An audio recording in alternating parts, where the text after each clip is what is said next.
Panglima TNI Marsikal Hadi Cahyanto menyebutkan bahwa kapal selam menghilang tidak lama setelah diberikan izin menyelam dan diperkirakan berada di palung dengan kedalaman 700 meter di bawah permukaan air.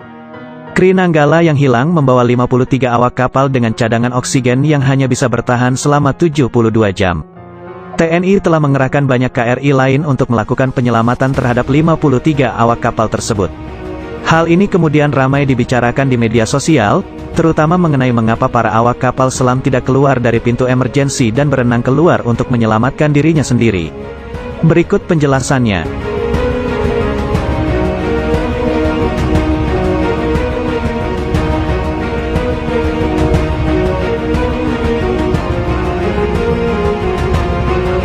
Hal pertama yang harus diketahui adalah kapal selam tidak memiliki pintu emergensi yang bisa dibuka dengan leluasa. Pintu kapal selam jauh lebih rumit dari yang dibayangkan karena dirancang agar tidak bisa dimasuki air laut. Untuk penggantinya, ada kompartemen penyelamat di mana bagian tersebut tidak bisa dimasuki air karena memiliki sistem isolasi walau bagian lain kapal selam telah bocor. Dilansir dari San Francisco Maritime National Park Association, dalam kompartemen tersebutlah awak kapal menyelamatkan diri. Kesempatan mereka untuk tetap selamat juga bergantung pada kedalaman air tempat kapal selam tersebut berada.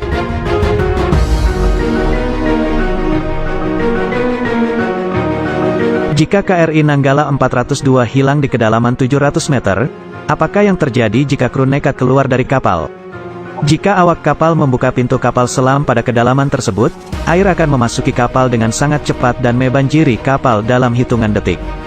Dalam kedalaman rendah, awak kapal mungkin masih bisa menahan tekanan air yang masuk dan mencoba berenang keluar. Namun di kedalaman 700 meter, kondisi air tidak seperti yang dirasakan di kolam renang. Dilansir dari Smith Ocean Institute, tekanan hidrostatis air meningkat sebanyak 1 atmosfer setiap kedalaman 10 meter.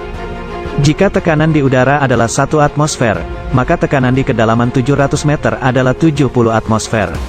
Sementara manusia hanya bisa bertahan pada tekanan sekitar 3 hingga 4 atmosfer.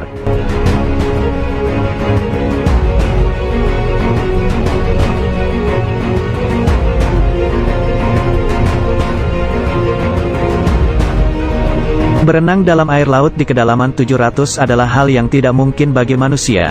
Rasanya mungkin akan sama seperti diinjak 100 ekor gajah di kepala. Saat air masuk ke kapal selam, kurang dari hitungan detik gendang telinga akan pecah, paru-paru akan termampatkan menyebabkan rasa sakit yang luar biasa lalu pecah. Selanjutnya akan diikuti oleh pembuluh darah dan organ seluruh tubuh yang ikut hancur. Sehingga membuka pintu kapal selam dan berenang keluar adalah hal yang mustahil kecuali kapal selam tersebut masih berada di kedalaman dangkal. Sebagai referensi, kita bisa melihat penyelamatan kapal selam yang pernah terjadi. Misalnya kapal selam mini Priz As-28 Rusia yang tenggelam di Samudra Pasifik pada tanggal 7 Agustus tahun 2005 karena terjerat kabel. Pemerintah Rusia dibantu Inggris, Amerika Serikat, dan Jepang melakukan pencarian dan mengevakuasi kapal selam. Setelah posisi kapal dan penyebabnya terjebak ditemukan, tim penyelamat mulai memotong kabel yang menjeratnya.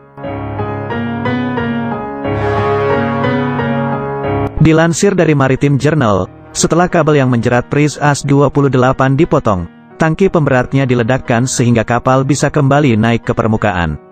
Sehingga semua awak kru Priz As-28 bisa selamat setelah 3 hari lebih terjebak dalam kapal tersebut.